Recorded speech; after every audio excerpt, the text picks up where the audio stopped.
This is a presentation of Northeast Streaming Sports.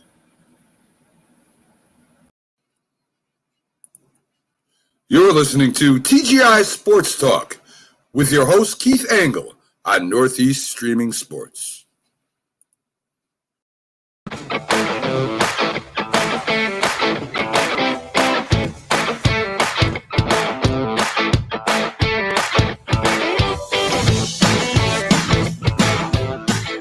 Good morning, everybody. Keith Angle for TGI Sports Talk right here on Northeast Streaming Sports Network. We're live on Facebook, Twitter, YouTube. We'll be on Roku later this morning. Great to have you all with us here today. Hope you're all doing well and you found a way if you're, well, a lot of this country, I was going to say the Northeast, we had bad weather throughout a lot of the country here Friday, Saturday, into Saturday, Thursday into Friday, Saturday, I guess. And, you know, we're still trying to get out of the concrete encasement that we're engulfed in here in East Greenbush, New York. I can tell you that I almost killed myself trying to knock down the scraper bank yesterday because it is 100% solid ice. I can't even leave footprints up and down the driveway or to the back path or anywhere. Anyway, hope you guys are doing well where you are. Also trying to get over, oh gosh, whatever has been ailing me here these last 2 weeks. It's lingering, and got to go on vacation next Friday. So we'll talk more about that as well. Good morning, Rick Sherlock. How are you today? Alan, good morning. Good morning to Perry Paul. Good to have you in again this morning as well. Good to have all of you. Good to have all of our the groups that allow us to share this to as well. You know, the John Gonzalez's at the sports authorities of the world. Love you guys. That not to mention, you know, God, 100 more. And thanks to the Roku viewers. Guys, get out there. Get your friends and download the Roku app if you don't have it. Well, actually, you need a Roku TV or a Roku stick. It won't really come up on the app. Northeast Streaming Sports. You want to download that app. And you can watch all the great shows on your big screen TV. Yeah, we'll be traveling here, guys. Starting next Friday. The shows, we'll do some shows. Sundays are going to be a little awkward the next 2 weeks. We won't have Mark Mancini with us. He'll join us later, about 10:25 Eastern time. But we'll do something. I may go live at 11 and do the Roku. Do it all live at once at 11 o'clock. I don't know. Probably an hour. We won't do 2 hours. Depending on the service that I have in the Caribbean and other factors. But you'll hear and see from us both on this show, the Sunday Stream of Consciousness, and we'll get some stuff in the can for the weekly vlogs. I'm going to do a couple of those today to play in the next couple Fridays. The College Sports Huddle will still air. It'll be on live this Wednesday, and then we'll figure out something for next week, the week after. I'll probably do it live again from the ship. That's what we did in October, and it worked out pretty well, I think. So anyway, we'll keep you abreast of that as we go forward. Watch for those announcements on TGI Sports Talk. And again, like and follow the show. So lots to talk about today, guys. I want to get into a lot of stuff. We're going to talk the NFL. We'll talk some Super Bowl storylines. I want to talk about the Washington Commodores. And is anybody excited about this name? Good grief. Let's bring the Redskins back. I'm tired of political correctness. We're going to talk about coaching moves around the league. Josh McDaniels signs with the Raiders since we last chatted. Brian Daboll, I think we talked about a little bit last week, but we'll dive into that maybe a little bit more. Doug Peterson signs with the Jaguars. Certainly want to talk about the Brian Flores situation, maybe Jim Harbaugh situation, Aaron Rodgers situation. Gosh, the awful Pro Bowl that'll be played today. We'll do a vlog on that today, play next week. Who cares about these games? Nobody. Major League Baseball, I want to get into the labor negotiations, the fact that they tried to go to federal arbitration. Why do owners think that's a good idea when the last time they did this, it led to a World Series being canceled? You know, in what world does anybody think getting the federal government involved in negotiations speeds them up? My God. Joe West retires. Maybe we'll talk a little bit about that. So we got some stuff to talk about there. College basketball, I'll talk a little bit about. A lot of big games yesterday. UCLA goes down again. Baylor continues to struggle with some of their best players out. But we'll look at some of that. I want to look at possibly some mid-major rankings so you can get an idea of some teams to be on the lookout for, sleepers to be on the lookout for come March. Maybe we'll get into the NBA a little bit. You guys have done a good job of steering me away from the NBA by keeping us hopping on the topics that we talk about. So, and then we'll have Mark Mancini on, and we'll talk probably some of the same type of stuff with him for 25 or so minutes at 10:25-ish. So anyway, welcome to the show. Glad to have you guys with us. And guys, get out, invite your friends to TGI Sports Talk. Well, I'll tell you this. We're going to talk about the Knicks a little bit in a little while, Rick. We won't start there, but you're right. The Knicks are a mess. As much as I was high on the Knicks last year, and I told Rick to go watch them, and he watched the game, and it was a horrible game. He couldn't watch anymore. This year, I'm in the same boat. I'm having a hard time getting in the NBA this year because of the way things are going.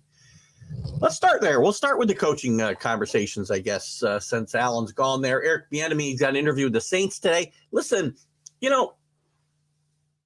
I guess we'll start with Brian Flores a little bit because this plays into that. I don't, it's funny. I got to decide which banner to put up here because are we talking about coaches? Are we talking about Brian Flores? What are we talking about? Let's just talk about the coaches situation. I mean,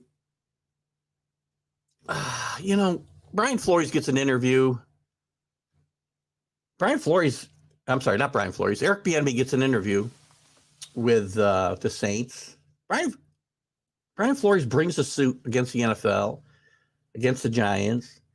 And I don't know if it's the best test case. I mean, if a guy ought to bring suit, it ought to be a guy like Eric Bieniemy, who's interviewed over and over for these gigs. And I guess we'll talk about this first thing since that's what we're on here, huh? So, I mean, maybe he ought to be headlining this thing. I don't know. Brian Flores got a job. I mean, he interviewed and got a job. Now, I understand. Believe me, I am not saying that the Rooney Rule works. And I'm not saying that, there's a fairness in the hiring. I can tell you, when you've got a league that's 70 to 80% African-American and there's only one head coach, then there's something wrong with the processes. And as we talked about on Friday, maybe the problem is not, I'm not sure if we talked about it on Are You Serious, or I talked about this specific fact on Mac and Jack, but maybe the biggest issue with the problem of systematic failures here is that that there's not enough diversity in the front offices. Because again, once you get into the hiring practice and you hire a GM, let's say, he's going to look for guys that he has relationships with. Brian Daboll was probably targeted and came up in discussions when Sean was being interviewed for the GM. So, look at teams in front offices ought to be able to hire the best qualified candidate, the guy they think they can work with the best towards building a winner. Doesn't matter if he's black or white or purple. But there's something wrong with the process, obviously, when teams just go through the motions to be compliant. Not fair to the candidates. And I think that's what set Brian Flores off, obviously, is that he felt the job was already offered. And it's up, look at it. He said, she said right now. We have to wait for the evidence. And if the evidence is Bill Belichick's texts and John Elway coming to a meeting hungover, then, it's a little flimsy. But that doesn't mean there isn't a systematic problem here. And to me, where you really see it, because there are black coaches that get that first opportunity. But unlike white coaches, man, who get job after job after job that they don't deserve, most likely, 3-4 chances, you don't see that type of rehiring of the black coaches. I can only think of a couple. Well, Tony Dungy, I guess there's a few more than I think. Tony Dungy, Jim Caldwell, Dennis Green, Art Shell got 2 chances with the Raiders. But, I don't know.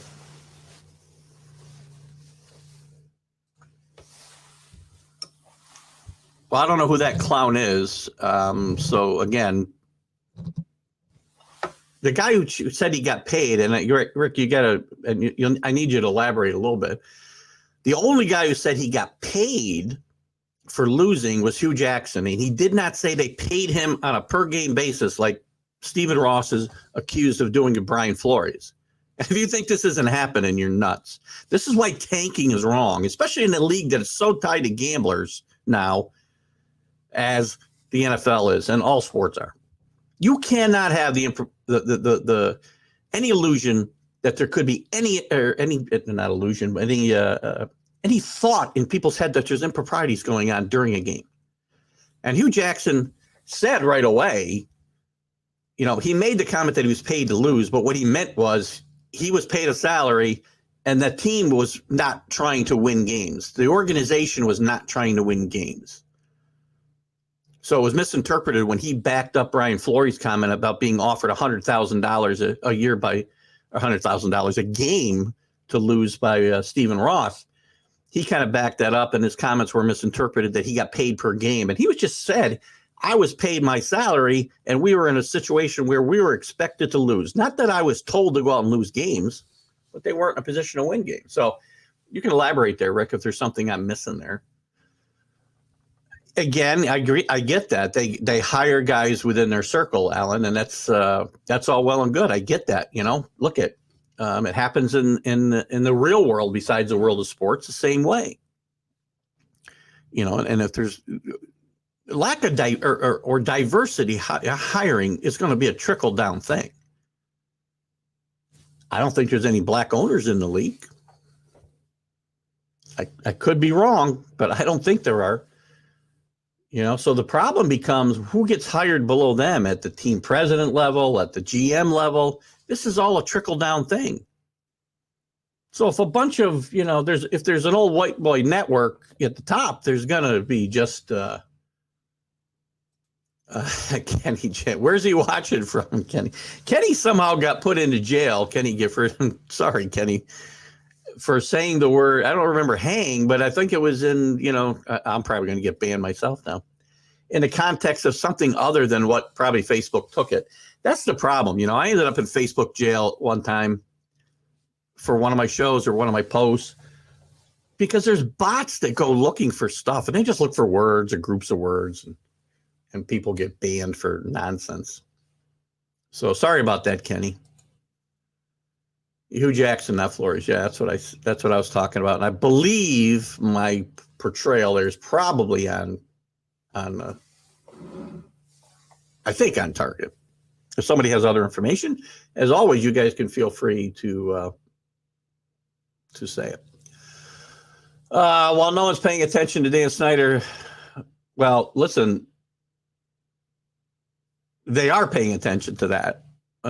Because again, the sexual harassment suits that were brought up 2 years ago now are starting to come back to bite Daniel Snyder. And if this thing, goes much further, Daniel Snyder may very well be forced to sell that team as well. So I don't think it's going unnoticed, by the way, Alan, to be honest with you. Khan is the only minority. There you go. Yes, there's some, and that's certainly, he's certainly not an African-American. He's, I don't even know what nationality he is. Carl says it was a post. I think we're talking about Hugh Jackson, not positive. You know what? Listen, if there was as big a lack of institutional control within the Washington Redskins at that time, go ahead, Facebook. You can put me in jail too. I don't care. Then he should be chased out of the league. The crap that was put into, there's a garbage bag hanging from my tree out front. How the heck am I going to get that out of there? Oh my God. Sorry, guys. The things that distract me. ADD is certainly running rampant on Sunday mornings. Where was I? Oh, if all the stuff was going on, the sophomore nonsense and sexual harassment crap that was going on in the Washington Redskins front offices, then Daniel Snyder should be forced out of the league. That and for being an inept owner for 2 decades now or more. Gosh, probably more, right? 25 years. I'm not sure whose wife we're talking about here. He is watching, but he can't comment. Carlos is semi-saved today. Well, there you go, Carlos. You only got Rick to worry about today. And Rick now is on your side after Friday's show, so good job there. Oh, gosh. Anyway, look at, the whole diversity in hiring thing is an issue. It needs to be addressed. I agree 100%. I just, again, don't think this is the best case. To me,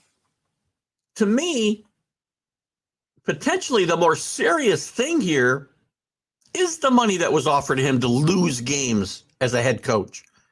For an owner, and if it's accurate, again, it's he said, she said right now, but there are in-between guys who supposedly went to Brian Flores when he didn't take the money and went out and won games. That said, Steven's upset. Right? Now, if that's happening, you can't have that, guys. You can't have that. Not in a league. You look at tanking is ridiculous anyway. Carlos and I went at this a couple of weeks ago. If you're a fan, you want your team to lose, you're a bad fan. You're a horrendous fan in my mind. Coaches don't want to lose games. Players don't want to lose games. And outside of that, if you're going to have a league tied so heavily to gamblers, just watch every other commercial on TV today is for FanDuel or Caesars or whatever, especially during sports broadcasts. You can't have people thinking they're watching professional wrestling out there. Can't be done. Can't be done. Right? Now, again, part of my problem, and I think Brian Flores is a good coach and a good person. He's dragged Bill Belichick into this whole thing, but whatever. He's certainly got a right to express his opinion and to bring this suit forward. Now, the whole thing with the Stephen Ross allegations, though, is my problem is, why didn't you say something then? You didn't say anything till you had a job. So if I have a problem here with Brian Flores, it's only in the timing, right? He talked the other day about being willing to risk his future coaching career because this was too important. But he wasn't willing to risk the job he had. So he wasn't really willing to take that leap until he was unemployed. Now, yes, he's put his future employment in jeopardy, but I have a little problem with that whole thing. We got a couple more comments on the his wife's not the owner. I got that. Okay, here it is.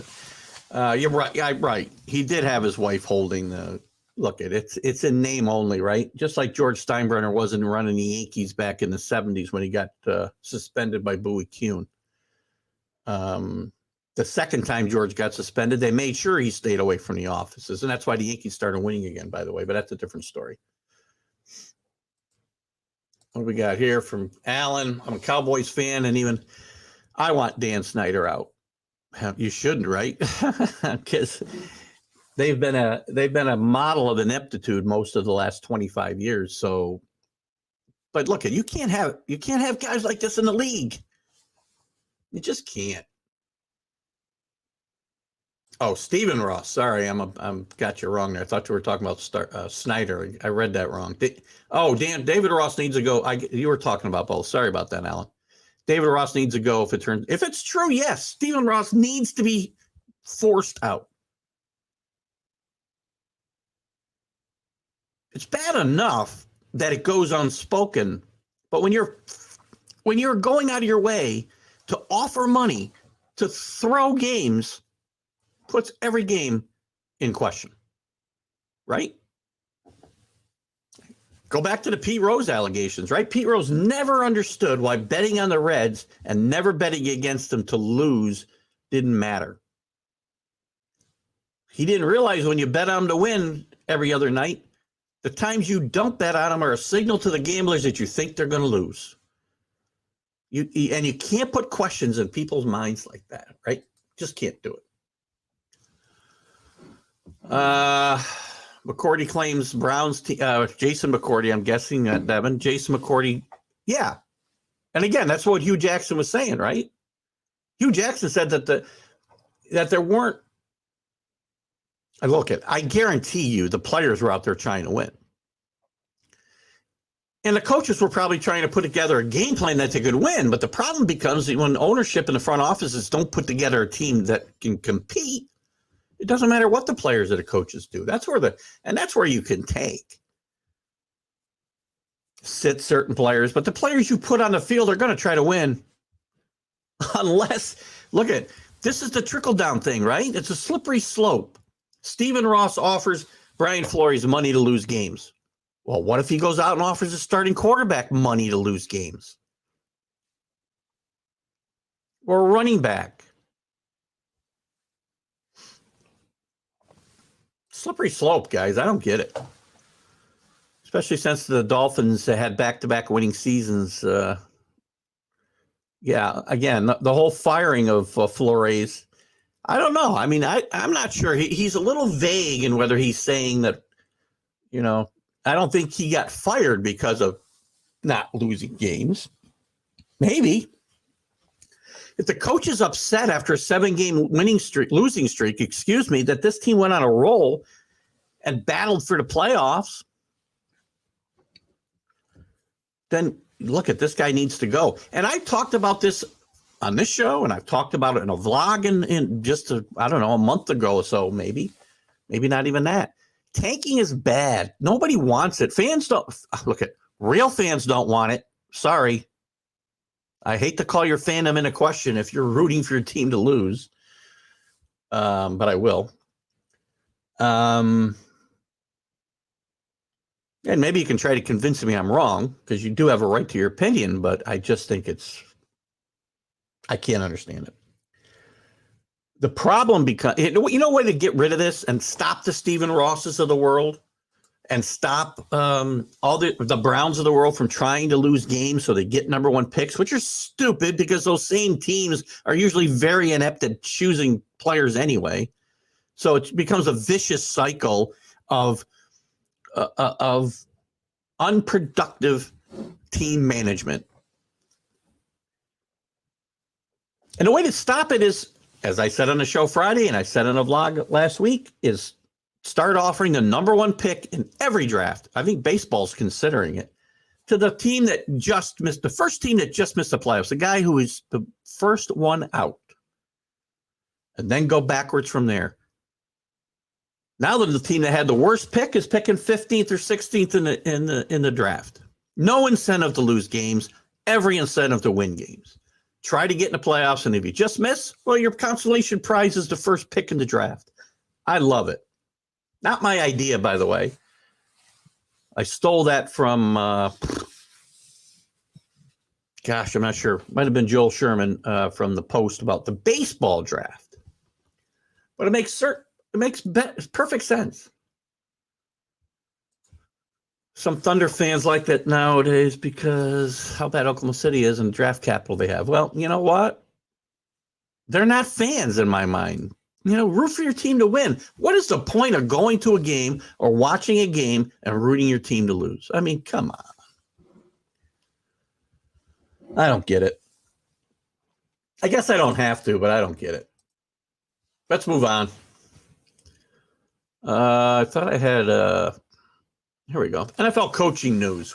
So since we chatted last, Josh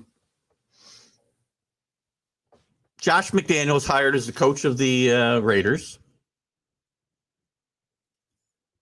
He also brought along Graham, the defensive coordinator from the Giants, who they had a relationship when they both coached with the Patriots. Now, by all accounts, there aren't a lot of people in Las Vegas happy with this hiring, either in the locker room or in the stands. Josh McDaniel had a bad first go with Denver, but a lot of head coaches don't have a really good trial run the first time they're head coaches. They learn from it and they become better coaches. That's not everybody, though. Some guys are just really good coordinators and can never be a head coach. They just can't do it. So, and then he had the whole debacle with the Colts, 3, 4, 5 years ago now. Time is just, again, a terrible issue for me. Where he took the job and then left, and he had a staff basically in place and left those guys all hanging. So there's a lot of people upset about this. Not happy to see him leave as a Patriot fan. I was shocked to see the number of Patriot fans on some of the group message boards that were happy to see Josh McDaniel go. I don't understand that even a little bit. Josh McDaniel was responsible as the offensive coordinator for 3 Super Bowl wins, I believe. He was on the staff when they won others. He's a really good offensive mind. And whether he'll be a good head coach in his second try is still up and to be determined, but you cannot put into question his success as a coordinator. So big hole for the Patriots to fill. They're likely not. It's possible. Well, they're going to chase Bill O'Brien. Supposedly they're chasing Adam Gase, and God, please don't let that happen. And they may not even name a true offensive coordinator because they have no D coordinator now because they don't want to pay the guy. So we'll see what happens there, and I don't know what Vegas. Look at this is probably worth a shot for Vegas.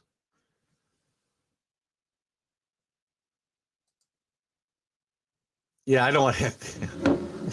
Rick's right. Me giving credit for my tanking opinion. I don't want to get sued by anybody after this poor guy who's going to sue me for my NCAA playoff opinion. Never pretended I made it up.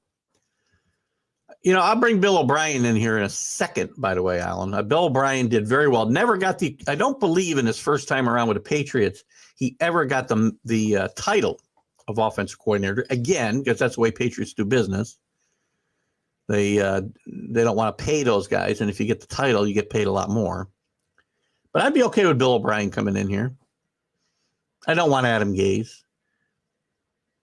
Patriots got some issues too because Ivan Fears is retiring most likely at 67. He's been the running backs coach, and he's coached many other positions with the Patriots probably for 30 years. At least 30 years. I know he was on Bill Parcells' staff in the early 90s. What else is going on? Peterson. We can circle back. We'll talk about anything you want. We got the Vikings job with Jim Harbaugh getting an interview this week. I'll go back to Peterson. I thought that Doug Peterson was going to be a good fit with the Vikings myself. I don't even know that he interviewed there.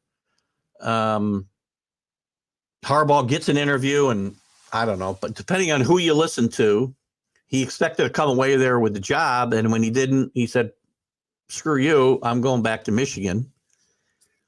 And if that's the case, then, Jim Harbaugh is just burning bridges. If he wants to find a way back to the NFL, that's not the way to go about it. So he lands, he's going to get some perks to come back to Michigan. Maybe a few things that were taken away from him might be restored. I know Rick had an opinion on the show when we brought this up Friday that, if he wants to never win a national championship, Michigan's the place to be for him because I don't know. I think the Big Ten can catch up with the SEC. I don't know when it'll be. These things are cyclical. Don't forget. The SEC's in a much better and a much longer run as far as being the dominant conference than usually happens. It usually happens 3, 4, 5 years where a conference will dominate and be the dominant conference in NCAA football. But all the major conferences have dominated at one time or another. The Big Ten was dominant for a period of time, and then somebody else took their place. The Pac-12 was dominant for a certain period of time, and then somebody else rose to take their place. Even the old Southwest Conference was dominant over periods of time. So it's been a cyclical thing. This cycle is running a lot longer. I will give you that, the SEC's dominance. And that's mostly because of the long tenure and success of one Nick Saban. So we'll see what happens there. But Harbaugh maybe he may have burned his last bridge if things went down the way they are purported to have gone down in Minnesota. Other coaching knows Doug Peterson, who I just mentioned, I thought would be a good fit for. I thought I put up a banner here. Oh Lord, there's always something, right? Let me see if I can find. There it is, right there. I didn't put it up. I did put it up. Gosh, news and notes. You guys are killing me. All right, there we go. Doug Peterson gets the Jaguar job. He did a great job with quarterbacks. He was a quarterback coach in Green Bay when Aaron Rodgers was rising, and through a lot of Aaron Rodgers' success. He certainly did a good job in Philadelphia, getting Carson Wentz to a really good level until injuries started to derail things there. Won a Super Bowl with Nick Foles, who seems only to be good in about 8-game stretches with the Philadelphia Eagles, but he's made a lot of money off those stretches. Now he gets to inherit Trevor Lawrence. And look at this Jaguar team, in my mind, has got a few things in place. It still needs some help. Defensive side of football, offensive line. But I think this is a good spot for Doug Peterson. And everybody for a week or better thought Byron Leftwich was getting this gig. He was, I was seeing comments during my shows that Byron Leftwich signed with the Jags. A lot of that goes on, right? Things get tweeted out and they're not done deals. That's the thing with social media today. There's so much information out there that you have to sift through what's real and what's maybe or probable even. Well, all signs pointed to Byron Leftwich was getting that gig until he overplayed his hand, in my mind. Now, maybe it'll turn out to be a good thing, and maybe Byron Leftwich didn't want that gig in the first place. And you'll tell me, oh, well, he removed his name from consideration. Well, that might have been he might have been allowed to put that out there to the world of Twitter to save face, because he wanted the job, but he wanted the GM gone and Adrian Wilson for the Cardinals brought in. And when the Jags wouldn't capitulate, all of a sudden things started to drag out, and Byron Leftwich loses traction, overplays his hand, and does not get the job. Now, again, you don't know the ripple effect this will have. Man, that thing in my tree is bugging me. Jesus.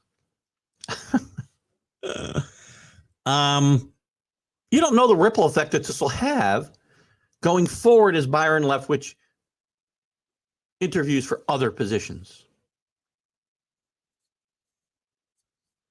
Now, it certainly is not a case where there was a problem with race in this negotiation, in my mind. The Jags wanted him, the minority candidate, to be the head coach. But again, that was something that they had predetermined they were probably going to do as they made these moves and got rid of Urban Meyer and turned the interim. And, they wanted to bring home somebody who was a hero in Jacksonville. He had a very good run as a starting quarterback in Jacksonville. But he probably just overplayed his hand here. And maybe that's something that needs to be that Byron Leftwich needs to sit down and think about the next time. I don't know where a first-time coach thinks he's got that kind of leverage. But obviously it came back to bite him. So you gotta get yourself together. The jobs that are still open. Let me see. We got a couple comments here or no? Mac Jones in a Pro Bowl tie. Listen, I'll talk about the Pro Bowl here in a few minutes, but you know what? Mac Jones had a nice year, but being a Pro Bowl means nothing to me. So many guys don't play. 2 guys that should be in a Pro Bowl are in a Super Bowl, so they're not playing. So we'll talk about that in a second. Let's stick with the coaches for a minute. But, Alan, we can revisit that, I promise you. Leftwich wasn't going to be a puppet. I don't know if that's the case. I don't know how we know that. Who's he going to be a puppet for? Trying to think of the Balky, right? The GM. I don't think I mean, I don't get the term. I don't get. I just don't get. There are people that are puppets, but in football, it's very hard to have a puppet coach. It's a little harder than baseball. I just don't think that's the case. I think he wanted that job, and I think he overplayed his hand.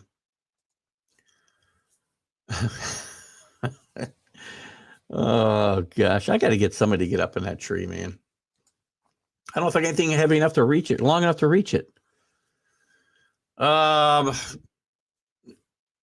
GM was not taking the job seriously. You're talking about Adrian Wilson was not taking the job. Well, that's fine, but that's on Byron Leftwich. I'm telling you right now, in my opinion, and Carlos, you certainly are welcome to yours, and ours often hit a fork in the road, so it's fine.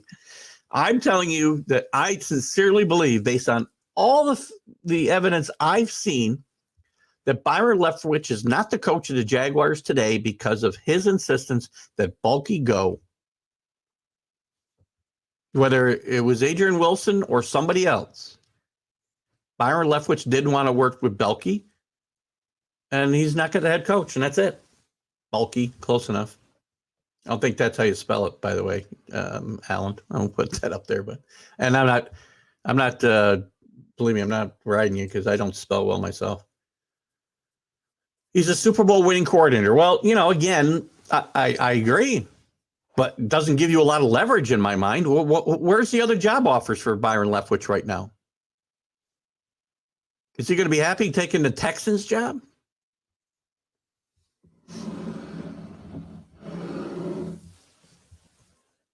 I don't think he's got to find a better situation than the Jaguars situation, to be honest with you. As far as a franchise quarterback, a good running back when he's healthy, when he gets healthy, and Anthony, who played together in college, by the way, and yes, you've got to have a front office. We talked about it with Dalbo and Sean, that you got to have two guys that are on the same page. If they're on the same page, you're better off not taking a job. I get that. But again, as far as Leftwich being a Super Bowl winning coordinator, don't forget that Bruce Arians is, in his own mind, an offensive genius, if nobody else's. And how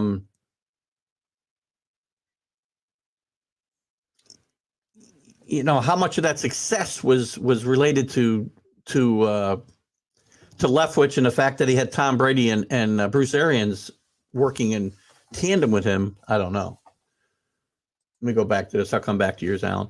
He had more leverage than 10 candidates did. He didn't have enough to get the job. He had the job in his hand, and he doesn't have the job today. So you tell me how well he used his leverage. He used it very badly. If he, in fact, wanted the job, he used it very badly. And by all reports, he wanted the job. Trent Baalke. Is it Balky? I thought it was something like 2 A's in it or something. I think there's 2 A's in that. I'm not sure, Alan. He hasn't done much to help fix the Jaguars. I agree. But if the owner wants that guy in there, then, you're not necessarily in a position as you're coming in as the head coach, unless you're freaking Bill Belichick or Bill Parcells or Bill Walsh, God rest his soul. And again, I'm not talking about guys who are looking for work today, obviously. There's only a handful of guys who can try to make that type of power move or even have the job. And he did have a power struggle with Harbaugh in San Francisco. I agree. Carlos, I got that up there. No state tax in Florida. There isn't, Eric, but I'm sure there's somewhere that fits, and I'm missing the context. But anyway, this is the Stream of Consciousness show, so we're able to put out those. Where's his other ring, Carlos? Pittsburgh? Again, with already established quarterbacks, correct? I don't know. Where's his other ring? Maybe he was a backup quarterback for Roethlisberger. I'm not even sure where Leftwich other ring is. As a coach, he wasn't an offensive coordinator, I don't believe. I know he's a backup quarterback there, and he might have been when the Steelers beat the Cardinals. Not positive. You can certainly elaborate there, but okay, I'll give him 2 Super Bowl rings. I would argue that the one in Pittsburgh, he may not have been as integral a part of getting as some other people. You know, just my thoughts. Let's talk about the Jaguars. How much, this is more we talked about the Jaguars in total for the last 2 years. The thing about Shad Khan doesn't care. Well, I don't know if he doesn't care. Who knows what he thinks? I mean, there was always rumors he was going to move this team to London, which was a logistical nightmare. You know, Jacksonville's not a great place because they don't draw unless they win. Thing is, Shad Khan doesn't care. He doesn't like being in Florida. There you go. He doesn't make the best business decisions. And truthfully, I believe he's one. Well, there you go. I said the same thing. It's too funny. He has wanted to move the team to London, which, by the way, is the stupidest idea in the history of football.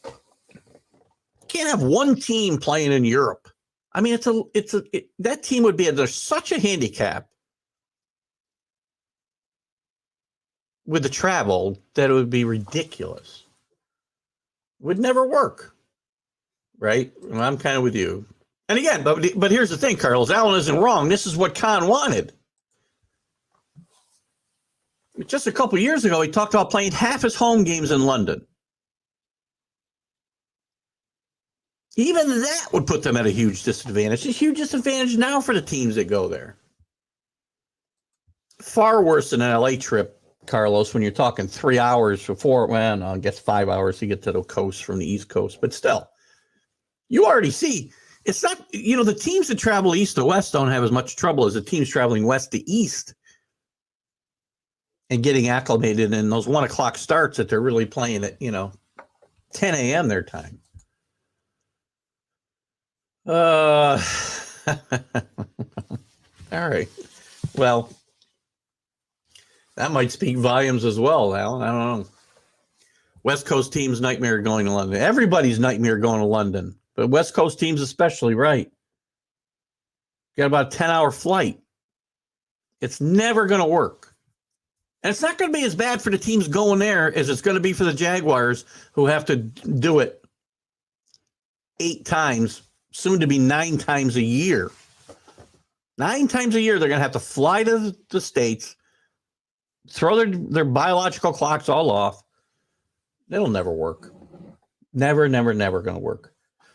What else is going on in the world of coaching? What other stuff we got? We talked about the Vikings. Rick, what I'm hearing is that they're locked in on Kevin O'Connell, who is the offensive coordinator for the Rams, after not being able to close the deal or maybe even make a deal with Mr. Harbaugh, excuse me. So I don't know. Vikings are still looking for that head coach. So, and what other jobs are still open? And who's still alive for these jobs? Flores is now probably out of the running for any jobs, I would say, right? Can't see how he's going to get the job. Let's see what's still open. If I miss somebody, let me know. The Texans are still open. I don't know who's going to want that job. Jared Mayo's from the Patriots is prominently mentioned for this job. I'd hate to see him take this job in his first go-around because he's going to be set up to fail. Flores was still mentioned the other day even as being a good fit for the Texans, and maybe he will do that. But it seems to me if he takes a job now, he hurts his case for his suit. The Raiders is full. Broncos is full. So Vikings are still open, as we just said. Kevin O'Connell is now the leader in the clubhouse there. The Saints, as Alan said earlier, interviewing Eric Bieniemy today. I don't know who else has been mentioned for this job. And I think that's the last job that's open, correct? I think so.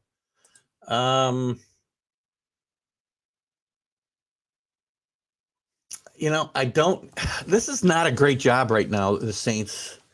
I mean, Sean Payton walked away for a reason, a lot of reasons. I think he was burned out a bit, but he also saw the bleakness of the near future for the Saints and the fact that their cap issue is horrendous. They got no quarterback, and they have no draft. Theoretically, no draft possibilities. So the coach coming in here, and because of their cap issues, they're probably going to have to trade at least one of Kamara or Thomas, and Thomas has been hurt a lot, so it probably wouldn't hurt them. But I just don't see how this is a good job right now. If you got to trade one of your best two players, and you don't have a quarterback, this is a job that is probably in for a total rebuild before we go. Flores is a finalist for the Texans job, but, again, I'm not a lawyer. I am married to one, but I'm not a lawyer. Does it hurt his case if he actually takes a job now, though? I don't really know. That's why they need a team on Iceland, yeah. Look, if the NFL were to go back to this topic about moving to Europe, and the NFL would have to move several teams, like a division, to Europe for it to work. And even then, it's still not going to work.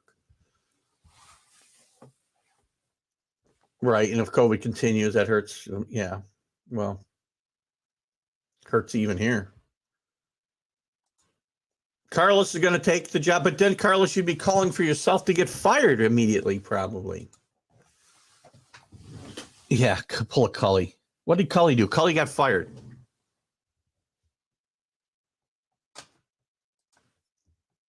Hackett going to Denver was, in not Carlos, Allen's opinion, the best hiring. Well, it depends on what context you're saying he's the best hiring, because he can lure Aaron Rodgers and possibly Davante Adams to Denver. In that case, yes. If you're talking about coaching ability, well, we don't know. Again, you never know about these coordinators until they're actually a head coach. On paper, it looks like a good hire. If you're talking about it's probably not a good hire than if he doesn't lure Rodgers there. And we're going to go to that topic in here in just a second. Yeah, they can trade both and get a better foundation maybe, but they still got cap problems after that, and they don't have a quarterback and really no hope to get one. I get that. But doesn't it hurt? I'm not saying hurts Flores, hurts the suit is what I'm saying. Not Flores himself. He can take a job. But does it hurt the suit? I don't know. Who knows? I don't know. Let's talk about I wanted to talk about Aaron Rodgers. I guess I don't have I don't know if I want to talk about Aaron Rodgers. We'll talk about him real quick here. I got a couple notes. Aaron Rodgers bought a house, as Carlos pointed out, in Tennessee. Aaron Rodgers is trying to orchestrate his way out of Green Bay, still considering retirement.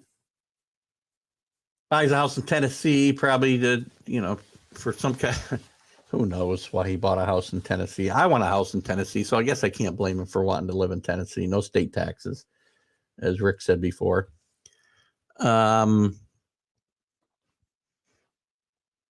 But obviously the Denver Broncos are trying to position themselves to make a run at Aaron Rodgers.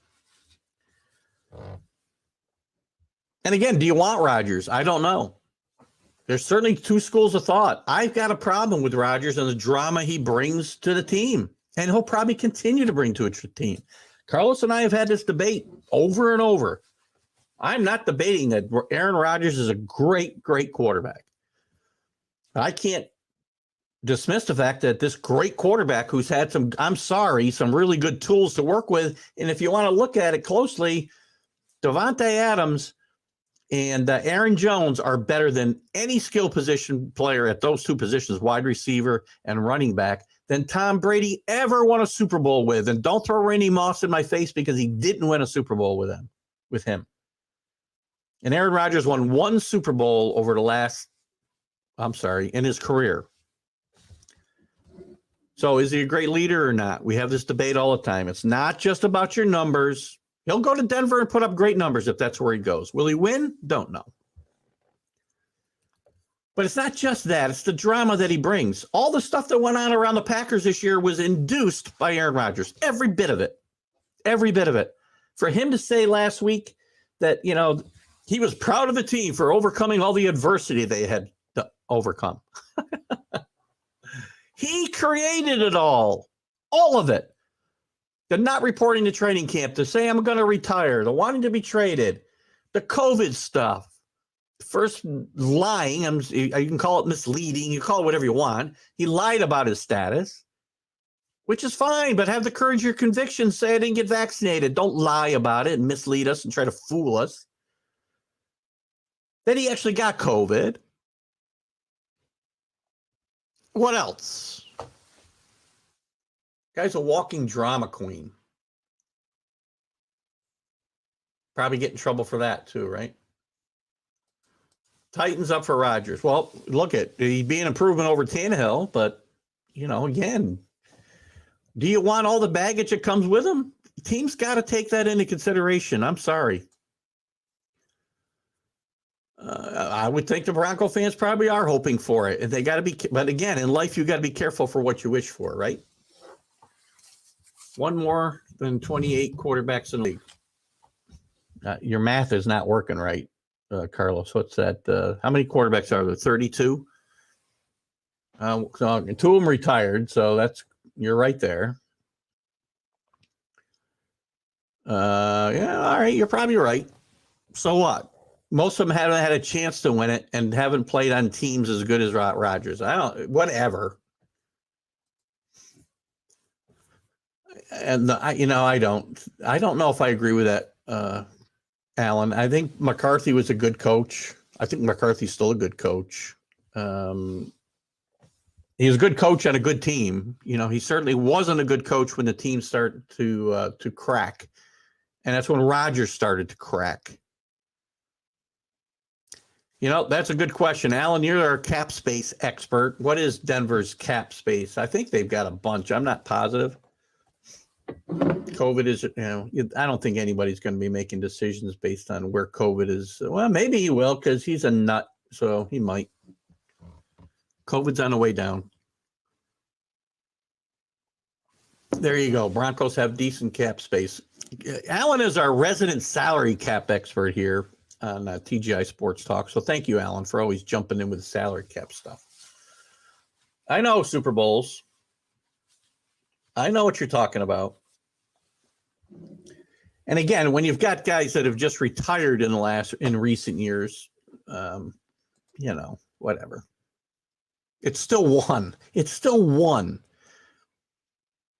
It's still one, and several guys have retired in the last several years that have also won Super Bowl, multiple Super Bowls. Well, this guy has won one with arguably as good or better talent many of those years.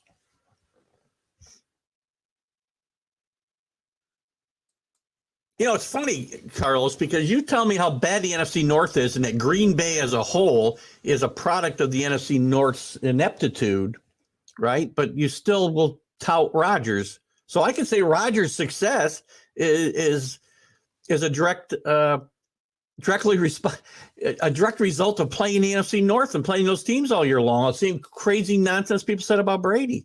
I'm not telling you he is not a great player, but I'm telling you he's got one Super Bowl. And a lot of great players never won a Super Bowl so they don't even have one. Dan Marino never had one. I don't know. I'm not sure, Alan. Jerry Jones is your problem, not McCarthy. Jerry Jones is your problem in Dallas, plain and simple. As long as Jerry Jones is the de facto GM for the Cowboys, it won't matter who the coach is. There you go. Rick, there's your answer. $48 million cap space for the Broncos. That's a pretty good spot to be in. So good stuff there. Let's move on. Gosh, we're eating up a lot of time. You guys have done a good job. We probably won't get to the NBA again today. Good job. Let's move on. I want to talk about a couple of we'll talk more Super Bowl for whenever we come on next week. But let's just talk about a couple of the storylines that are going to play out here next weekend. And I can circle back if you guys got more comments here. A couple of storylines that are going to play out next weekend are very interesting. You got Cincinnati, who's been to 2 Super Bowls, never won. You got the LA Rams, who've been to 2 Super Bowls, never won. They did win in their iteration in St. Louis, so they do have a Super Bowl win. But the Los Angeles version of the Rams have never won a Super Bowl. You've got the second year in a row a team's got home field advantage. You've got, I believe, the first ever matchup of 2 number 1 picks at quarterback. 2 first pick in the draft, sorry. First picks in the draft. You've got Joe Burrow looking to become the first guy ever to win a Super Bowl, a national championship, and a Heisman Trophy. And not only that, do it in the space of 3 years. That would be remarkable.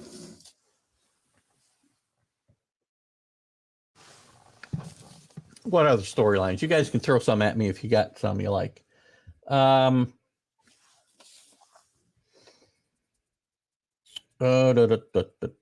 got the Odell Beckham story, who's changed the whole narrative of his career. You got Stafford, who's changed the narrative of his career and got a chance to really cement that change with a win. You got McVay trying to get the monkey off his back.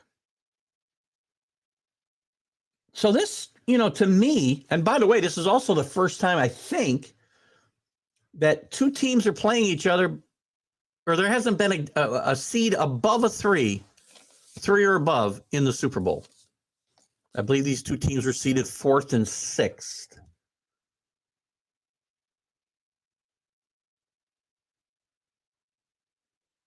So there's a lot of cool stories in this Super Bowl matchup outside of just the game itself.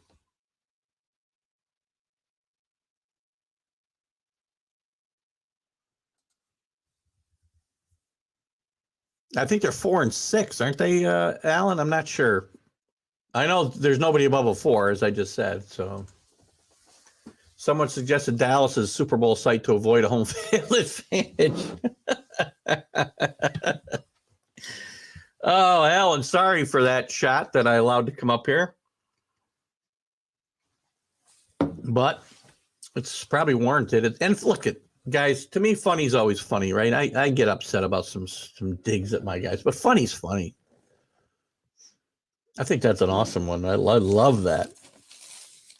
And I think I'm okay with home field advantage. If it works out that way, it works out. I mean, these things are lined up years in advance, so nobody knows who's going to be good in those years. Oh, never mind. I won't say it. So I think those are a couple interesting things to take a look at as we go forward. And we're going to talk much more about this. I like Cincinnati's chances here, right? And I'll dive into it when I go live next Sunday. I'll be on the Carnival Magic in the Middle Caribbean to watch this Super Bowl. Not as excited as the last time I was on a ship for a Super Bowl, which was Super Bowl 51. I won't bore you guys with the details, but it was only the greatest comeback in Super Bowl history. I won't bore you with the details. So I like Cincinnati's chances here. I got them early. I bet them at 4.5 last week because I think the line's going to move down. I think there'll be late money on the Bengals. I really do. I like Joe Burrow's resiliency. This is some great stuff here. Joe Burrow, this Cincinnati team has not played pretty football. They're gritty, though. They find ways to win when they feel like you can't do anything. When you sit there and you watch them and they go, run the ball, first down, every time for a yard. 2nd and 9 all the time, 2nd and 10. What are you doing? But there's some method to their madness. And if they find a way to protect Joe Burrow, who's going to be under her extreme duress again during this entire game,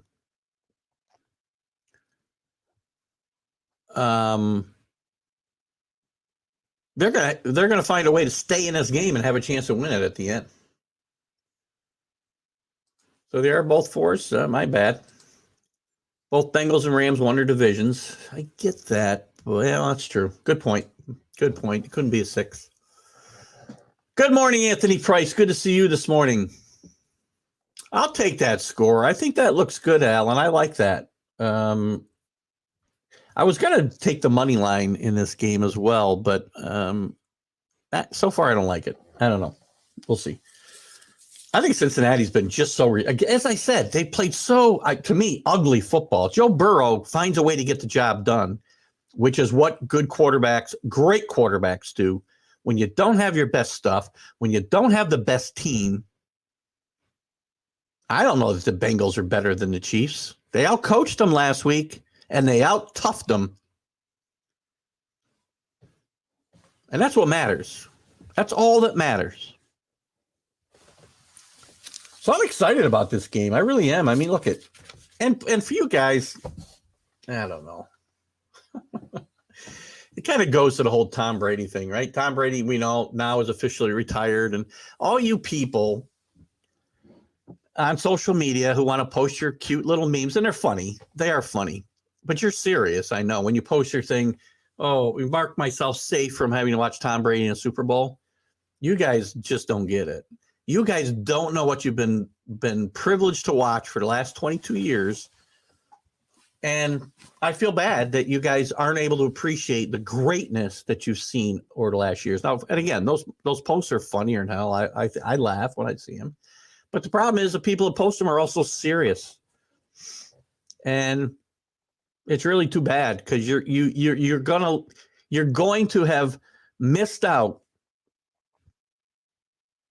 on something that's probably never going to happen again. You miss out on being able to appreciate something that's never going to happen again.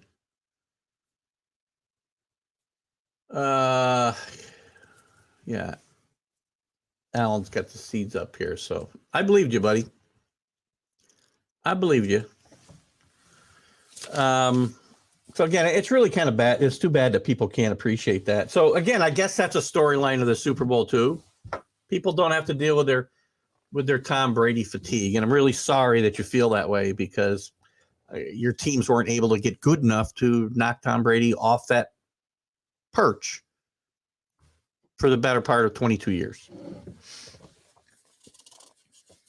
22 seasons, 243 wins, 10 Super Bowls, 13 conference championships, and 7 Super Bowl victories. Try to beat that. All right. Jory, good morning, Jory. Good to have you here. Cincinnati reminds you a little bit of how the St. Louis Rams came out of nowhere to win it. Yeah, in a much different way. Well, they're not the greatest show on turf, right? But they got a great quarterback who didn't really come out of nowhere like Kurt Warner did. But they do. You could say that. I mean, look at it. In more recent years. Well, even go back. 40 years to the San Francisco Bengals Super Bowl then. I think I'm not sure where the Bengals were the year before. I think they were really downtrodden too. But the 49ers of that era were kind of where the Bengals are now. 2 years before, they had the worst record in football.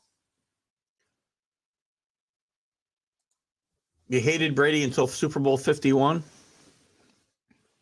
You can hate him. But you need to respect the guy and what he's accomplished. And if you don't have an appreciation for what he's done, man, it's just a shame as a sports fan that people can't appreciate that.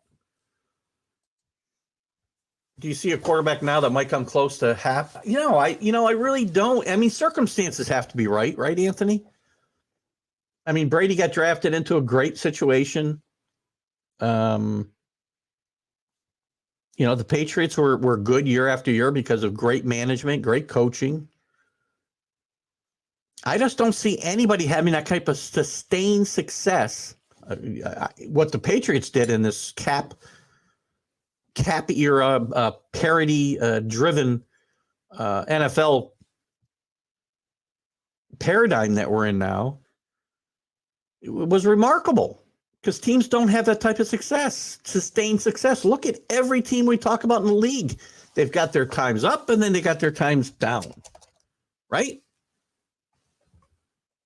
So I don't see anybody And not because the quarterbacks aren't good. Joe Burrow could be a great quarterback. Patrick Mahomes is a great quarterback. But they got to be able to surround themselves and have the right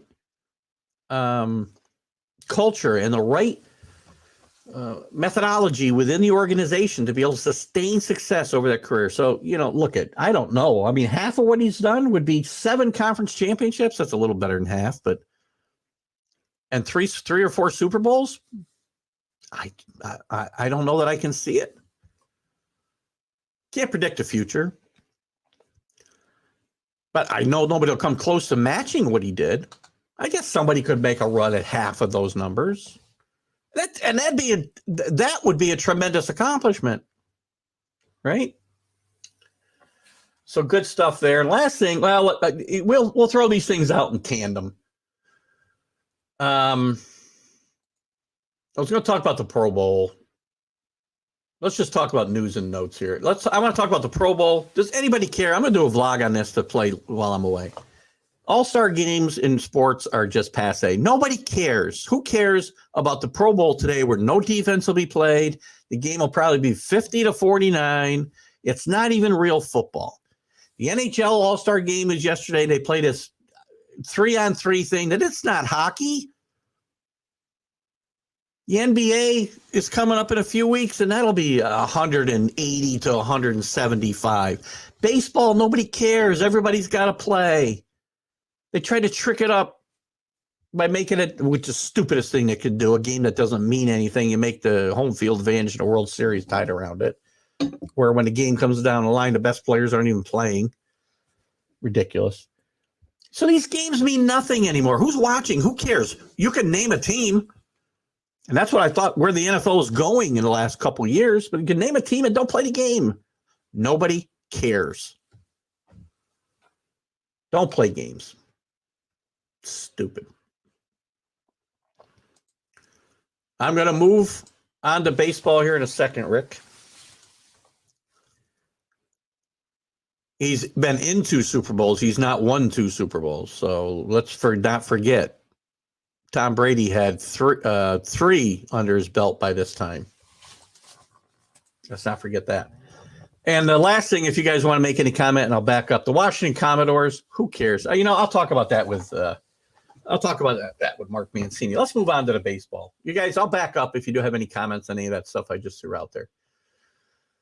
I did want to talk about the lockup, so thanks for bringing it out, Rick. Or the lockup. it's an interesting Freudian slip, I guess. The lockup. Look at the owners. These guys are far apart. And people don't care about billionaires arguing with millionaires over money. And that's what this is all about still.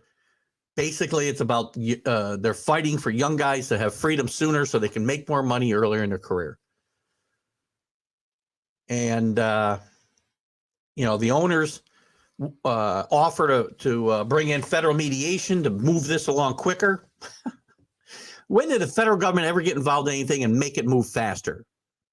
Never. And the last time they got involved in a mediation with Major League Baseball, we had no World Series that year. So not a good idea. Players shoot it down. The players shoot it down because they feel they've got a fair offer in front of the owners. I'm not saying they do or they don't. To Rick's point, is it going to affect the start of the season? It's going to start looking that way pretty soon, Rick, because camps open this month. Pitchers and catchers would be just a little over a week away. So the further you get into February, the less and less it looks like they'll open at the end of March, early April. And these two sides don't appear to be that close to making a deal. And if they do if the lockout lasts, then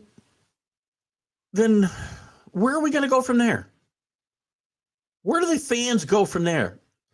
Baseball was very lucky after the last real labor strife in 94 that Cal Ripken came along in 95 and broke Lou Gehrig's streak, because that saved baseball.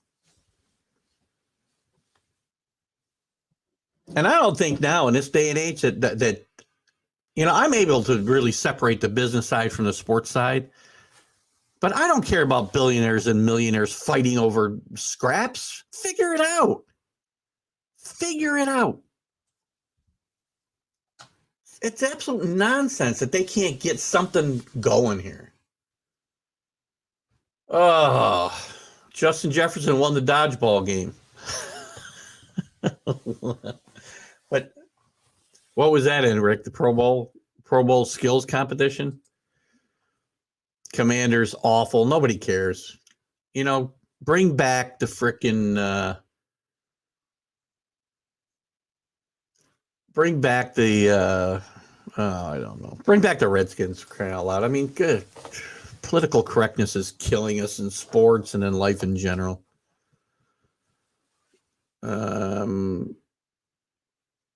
Yeah, nobody should take all these all-star games are nonsense.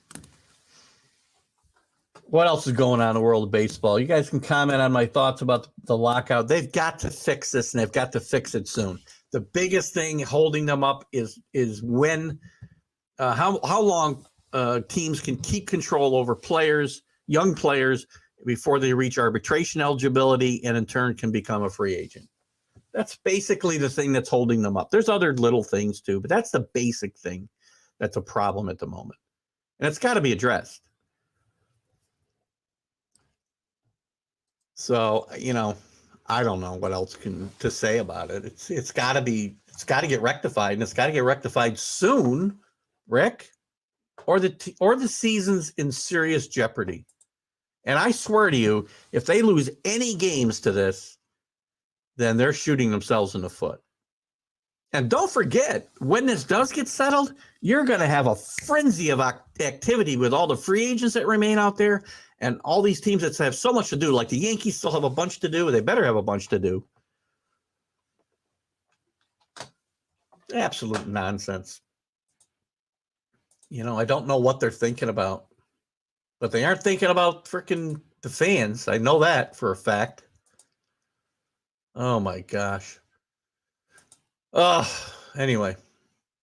What else going on in Major League Baseball? Joe West retires. Umpired a record 5,460 games. Joe West, a very polarizing figure amongst umpires. Some players loved him. Some players hated him. It's going to be very interesting because there is a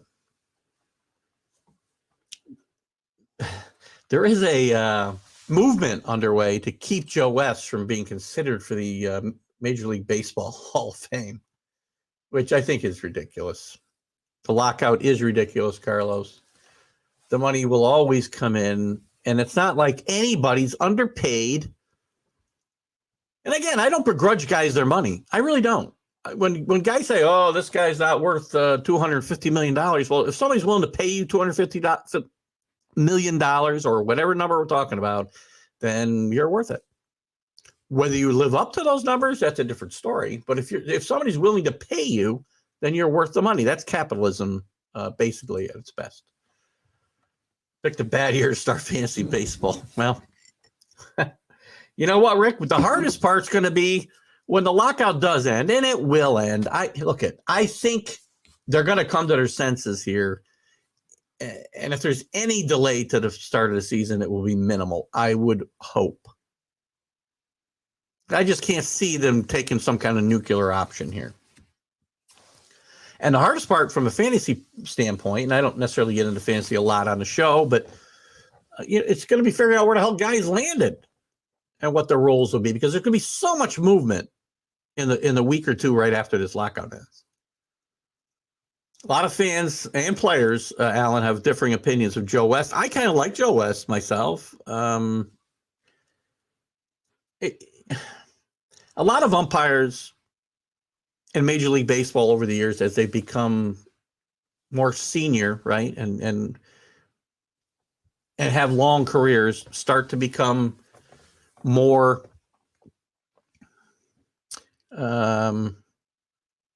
more a part of the game, try to make themselves more a part of the game. I think Joe West had a distinguished career, and there's no way to keep him out of the Baseball Hall of Fame. Yeah, it's no different than players. You don't like them, that's fine. Doesn't mean they don't belong in the Hall of Fame. He's not. Oh God! Now the guy's name I'm forgetting. Who's the worst freaking umpire ever to walk face the earth? Unbelievable. He's still got a job. Why can't I think of his name? Maybe somebody will come up with it. Drew would if he was here, I'm sure. Jory says Major League Baseball should move away from arbitration, just as Charlie Finley said. If you're in the league for 4 years, you're a true veteran. Let them have free agency at that point. Well, I'm sure the players would go for that. The owners never will, though, Jory. I just don't think they can. You know what? It's hard to make that prediction right now, Alan, because based on what they've done so far. Well, I can tell you there'll be great expectations on the Mets, obviously, but be able to surprise Texas, maybe. They made a bunch of moves. Let me look at the. Let me just look at the standings here. Let me see who we got. Who are we talking about here? Who do I think can make a run here based on what they've done so far? You know, I'll tell you what, watch out for the Tigers next year. That'll be a team I'll tell you to watch out for based on not so much what they've done this offseason, but what they've done to build this team back to where they were, only, they finished 8 games under 500 last year, but they were like 20, 25 games under 500 at one point. AJ Hinch was a great hire here. And they could surprise. But again, it's very hard because you don't know where everybody's going to end up, Alan. I would call the Mets a surprise because they're going to be expected to do well. And I don't have anybody else that I can consistently say or confidently say to watch other than maybe Texas, based on the moves that they made some big moves in free agency, and maybe Detroit. Start the season late, would it make more injuries? Absolutely, it would. If you don't have a full spring training, these guys are not the best trained athletes in the world now, Anthony. Without a full spring training, you will see more injuries. And injuries are bigger in Major League Baseball than they've ever been before because they don't train the right way. They bulk up their upper bodies. They don't take care of their core or their legs. And that's where you see guys getting injured. Or they overtrain and you got all kinds of oblique injuries because they're training the wrong muscles. And yes, short answer, yes, I would foresee more injuries. They have a museum. It's called the Hall of Fame, and they need to run it differently.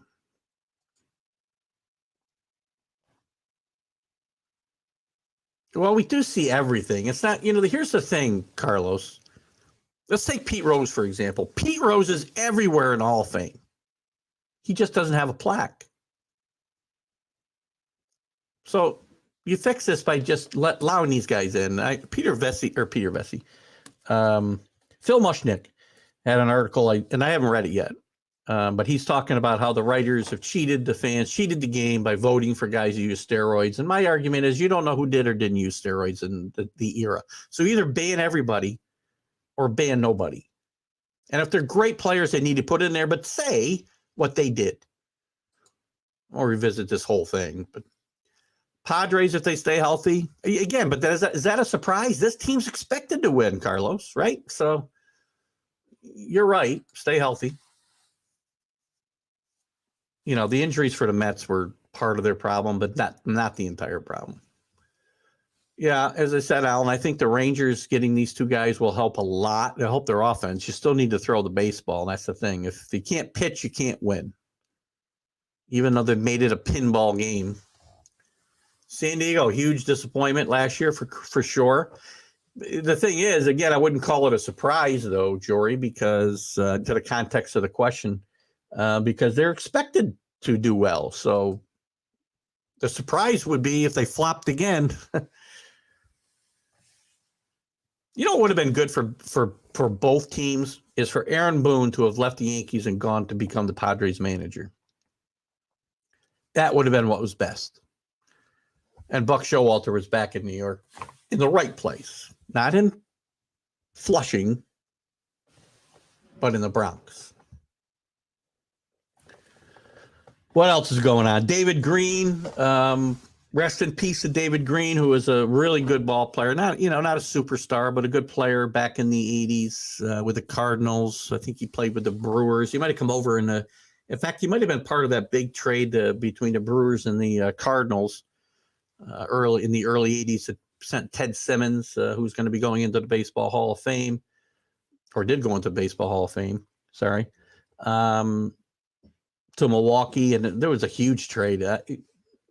How many of you guys are old enough to remember it? I don't know, but it was one of the bigger trades in baseball history as far as number of players and really good guys getting traded back and forth. And it led to the Brewers actually getting themselves to a World Series in the early 80s. And David Green was a good player for those Cardinal teams and some others later on in his career. So rest in peace, David Green. Too young to go, obviously. And again, I guess finishing up Major League Baseball, I would say, if you guys got some other topics you want to mention before we get Mark Mancini in here at 10:25, not sure if he's calling or joining us via StreamYard. My last thing is, please keep mediators out of this mess with baseball. It doesn't help. It'll just make it worse, and we'll end up without a World Series again, and I don't want that. Who wants that? My God. Should we talk about the NBA real quick? I'm going to talk about the NBA with Mark. Let me jump into college basketball real quick. I know we cover college basketball a lot on the huddle. Somebody's got a comment here. It might take us. Let's see. We'll jump into that if we want to. All right. Well, there's a good question. Why would Texas trade Joey Gallo, then go all out in free agency? Well, maybe because he's not a winning player. I don't like Joey Gallo's game, to be honest with you. I mean, the question. Again, the Yankees didn't give up a ton prospect-wise to get him. But I don't think Joey Gallo has a type of game that's that leads to winning baseball. He's one of the guys who's the epitome of what's wrong with baseball today. Now, he's a pretty good fielder, so I'll give him that. But he's either it's a home run, a walk, or a strikeout. That's all you get from him. And that's what's wrong with baseball today. Put the ball in play. Now, Corey Seager and Marcus Simeon, they can play long ball, but they put the ball in play as well. Ugh. So, again, I just don't think Gallo's a good player. Good home run hitter. How do I feel about Roger Goodell? I feel the same way about Roger Goodell as I always did. I thought by now that Roger Goodell would be out of a job. I think Roger Goodell has looked the other way for years. At some of the criminal element in the football, in NFL football. Now they're taking the lead on a lot of social issues and whatnot. And they're getting too involved in the politics of the world, which you can separate from sports very easily. My biggest gripe with him is, I always laughed when people would say the Patriots were the league's darlings and the league wants them to do well, and they pay off referees so the Patriots can do well. And listen, the league never wanted the Patriots to do well. You think that Roger Goodell wanted to be on that stand after Super Bowl 51? I think it was Super Bowl 51, right? When after he suspended Tom Brady for 4 games in a ruse that went on for over a year over the air in a football, which is irrelevant to everything. Oh, my God. Roger Goodell and the NFL and ESPN went on a witch hunt against the Patriots and the Patriots. They've been on a witch hunt ever since Spygate. And Roger Goodell is not good for football. Roger Goodell, he'd rather protect guys who beat their wives or girlfriends and guys who have been involved in double homicides at the Super Bowls. I won't mention any names, Mr. Lewis. Not that the Patriots didn't have one on their team, but at least he's in prison where he belonged. Well, he's dead now, but he went to prison where he belonged. And, again, I have no respect for Roger Goodell, and I'm surprised he still has a job. I think Jory's talking about my Gallo point of view. Thank you for that. Carlos got a comment here. Purdue's coming on strong for the NCAA this year. Listen, Auburn just snuck by a really bad Georgia team yesterday by 2 points. Purdue had a nice win against, I think, Michigan yesterday. Actually, Rick had made a comment yesterday in a group chat about Purdue playing really good basketball. They're playing great. Big win last week against Ohio State on Sunday with a 3-pointer at the buzzer. Just a well-coached team. Painter is a great coach. And they're going to be tough in the tournament, I think. They've had trouble in the tournament over the years. So it's going to be very interesting, Carlos, to see how they come up in March. It's going to be a wide open thing. We're going to really dive into this. And I was going to get into some of the rankings of the mid-majors today, but I don't think we're going to have time to do it. But we'll definitely dive into it Wednesday night, along with some other stuff. We got some college football news to talk about on Wednesday, and also we'll continue marching towards March Madness on our Wednesday show. So we'll talk more about that. But yes, Purdue's playing very well. And UCLA yesterday, losing their second game in a row to a really bad Arizona State team, is going to hurt them. Baylor, again, as I said at the top of the show, with a bad loss yesterday. This college basketball season, and again, Alan will point this out, I'm sure, Baylor's got some bad injuries that have hampered them the last month, but so do a lot of teams. And yesterday's scoreboard, is just another indication. I was going to look at some of these top 25 scores real quick while I wait for. And you guys got another topic you want to bring up, you can certainly feel free. We'll jump into it here or jump into it with Mr. Mancini when he jumps on any minute now. I don't have Mark's picture ready to go, do I? So yesterday, Georgia almost upsets Auburn. Arizona State does beat UCLA, their second loss in a row. Purdue beats Michigan in a good game. Michigan's a bit resurgent after a really bad start. Kentucky continues to be hot. Kentucky's one of the bigger stories in college basketball this year and now, because they've risen through the ranks from the low 20s up to number 5 in the country, and they continue to win against a tough Alabama team on the road yesterday. Who else? Kansas, as I said, is after they're having an up and down season, but they rout Baylor yesterday. Let's see. I want to make sure Mark doesn't pop in here. Duke rolls over North Carolina. North Carolina's got a better record than they had last year, but it's not a very good team. The ACC, very, very weak. And they roll by 20 over Carolina. So that kind of leaves you an indication of where they're at. Michigan State continues to struggle a bit in the Big Ten, getting blown out at Rutgers, a very up and down team, Rutgers team. Nice win for Rutgers. Will boost their NCAA profile a bit as well. What else happened yesterday? Texas Tech. I know who Alan loves, Texas Tech. They had a nice win over West Virginia on the road. West Virginia down this year. We talked about it Wednesday night that some people have got them on the bubble. I don't see how you can be on the bubble at 2-7 in your league. Iowa State, I think, really had their bubble burst yesterday with a bad loss by 22 on the road at Texas. Xavier with a bad loss. We talked about the Big East and their resurgency and maybe getting 7 teams in the tournament. This is going to hurt their standing, losing to a bad DePaul team, 2-9 in the conference at home, 69-65. And LSU dropping like a rock. We talked about it Wednesday night with some LSU fans. John DeLon specifically, I had said I thought they were in. He thought they weren't because of their recent play. They get beat on the road to, again, not a good Vanderbilt team by 9 points. So not a good finish there.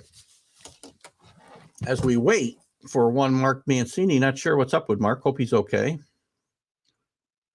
And we'll see if he does come in. So What else we want to talk about? We could jump into that. I'm going to save that mid-major deal for Wednesday night. We can talk a little bit about the NBA. Look, Rick brought it up earlier. The Knicks are just awful right now. Oh, there's Mark now. So we'll skip that. And let me get Mark in here. Good morning, Mr. Mark Mancini. How are you? How are you, brother? I'm feeling much better. Glad to hear I you was feel down. I was down for 2 weeks. Yeah, I've been down since. There's something. I know you were sick. Yeah. I know you were down. Still fighting it a little bit. Still fighting it a little bit. What did you have? The chills and stuff? I had the chills, the lost voice. It's kind of manifested itself yesterday. Last week it was like a head and chest cold, and then this week it's been more like a stomach thing. And just, Well, I had it after the Tampa Ram game that night. It just hit me like a ton of bricks. And then I had no appetite that week. And then I finally, got something in last Friday, a week ago. And then I got my appetite back this past Friday, believe it or not. Well, we're glad you're feeling better, and we're glad you're here today. And hope you continue to get better and better. I know I need to. I start vacation next Friday. I got to be ready to go. Yeah, we miss you the next 2 weeks, huh? Yeah, well, maybe we can. I'm going to do something. I'll talk to you during the week. Maybe we should hook up and we'll see, because I'm going to do something from the ship, depending on my Wi-Fi connection, and maybe we'll talk. I'm going to do maybe an hour. We had Bly-Levin on Thursday. It was absolutely terrific.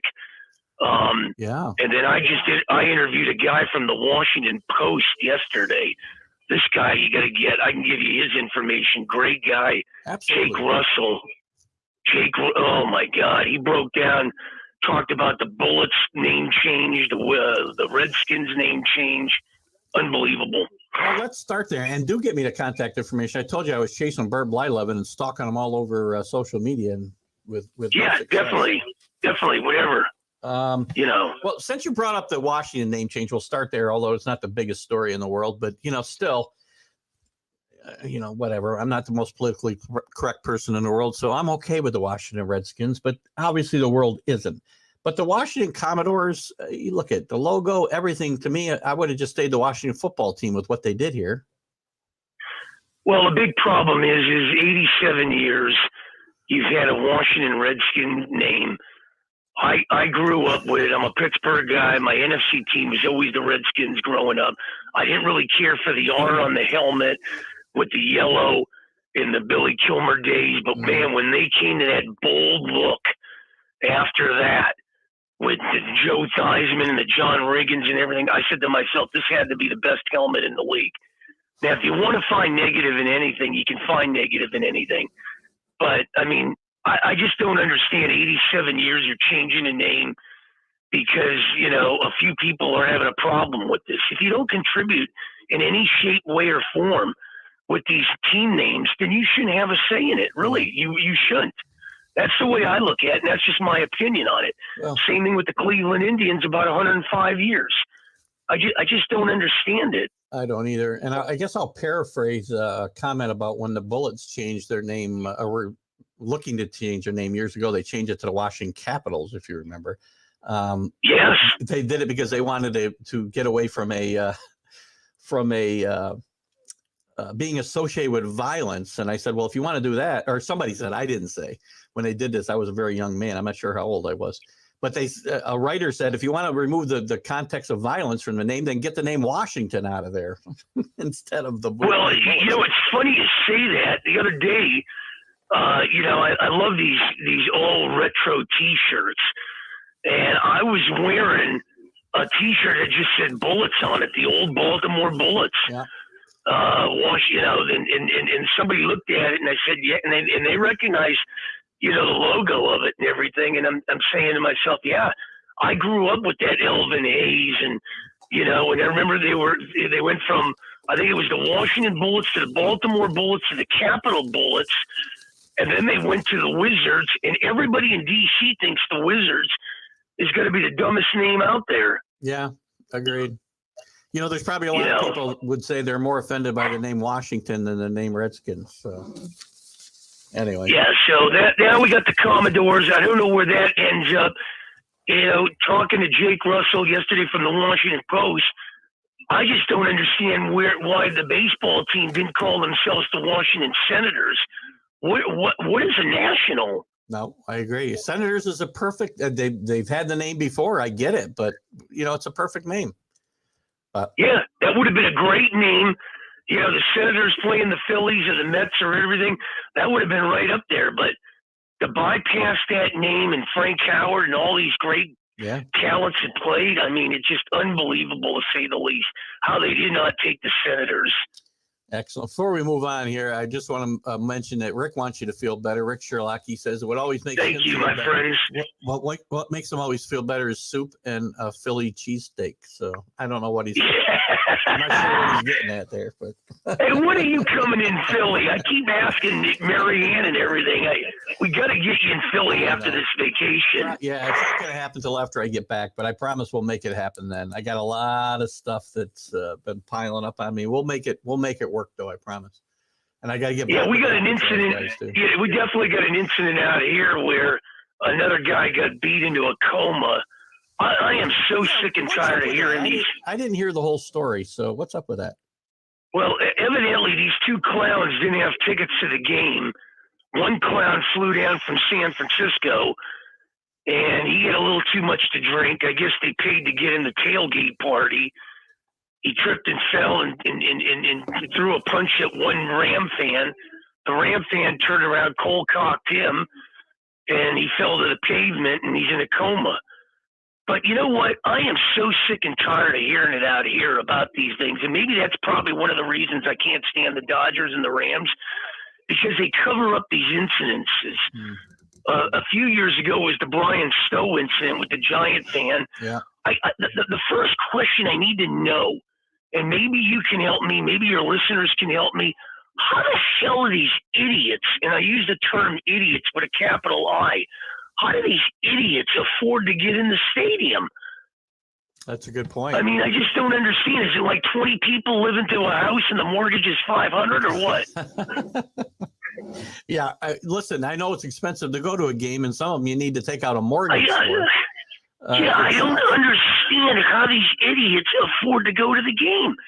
I mean, do they just save up their paycheck for 2 months and then just say, okay, we're going to go to the Ram game, the NFC Championship game? I really don't. Yeah. Because you look at these guys, and I don't want to throw a perception factor on there, but these guys look like they just got, furloughed out of the LA jail. The team's got to do a better job of security in these things, I think. You can't let them. Well, the mayor out here in Inglewood, he's just a complete clown. He gets on there and he downplays the incident because he's trying to get people to fly out here for the Super Bowl. Come on, man, let's face it, these two teams nobody cares about. Who cares about these two teams other than the ones in LA and Cincinnati? Really? Oh, I think there's some good storylines. I think there's some good storylines here in this Super Bowl. Yeah, but I mean, the big game would have been New England coming out of here, Dallas coming out of here, Green Bay, Kansas City, Pittsburgh. Well, but I mean, are you getting excited? I mean, are you really getting excited with LA and Cincinnati? Yes, I found enough storylines that I can get excited. Yes, and obviously the NFL's excited or thinks people should be excited. Did you see the prices of the tickets for crying out loud? The cheapest ticket. Well, let me tell you.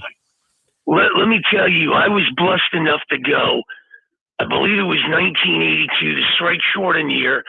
Me and my I'm still friends with one of these guys, and the other guy, I don't know if he moved to another state or something. But we were walking around the Rose Bowl. A friend of ours got, party, to get in there for the tent party and everything before the Rose Bowl game against the Redskins and the Dolphins. Fulton Walker's 97-yard kickoff return. The Redskins won the game 27-17. A dude walks up to us half an hour before the game and says, I got 3 tickets for the Super Bowl. Give me $60. Honest to God, we saw that game. And now to see this game, next Sunday for like 10 grand, I wouldn't pay 10 grand if I had 10 grand.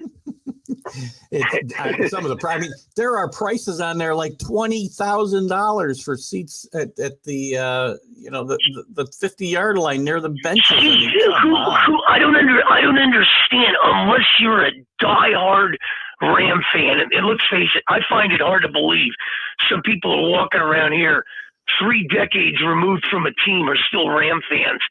But I don't understand. I don't know one Bengal fan other than maybe in Cincinnati.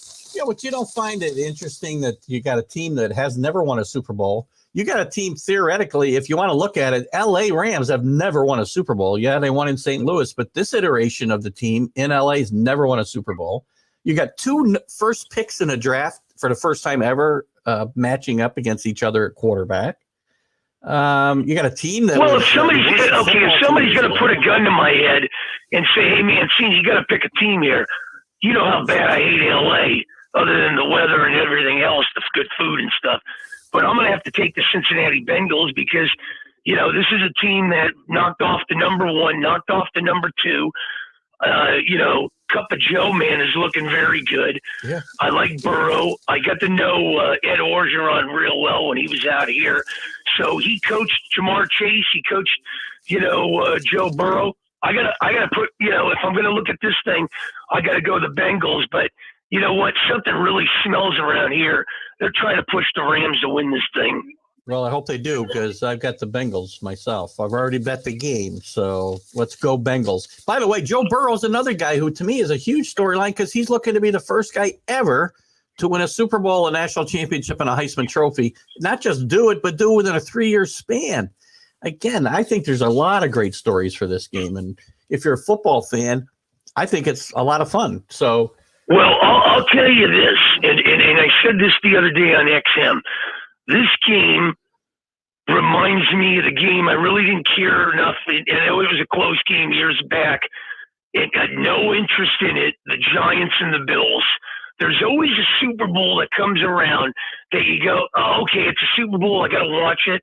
But I really have no interest in it. I don't know how you feel on these things. Now and again. Tampa Bay and Oakland is one that comes to my mind. See, I got into that one. That one I kind of got in because – I wanted to see Gruden stick it to him. Yeah. That one I kind of got into.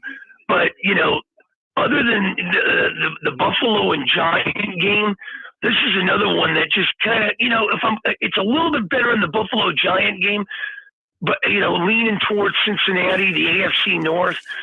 But, man, I thought the NFL could come up with some better teams being represented across the board.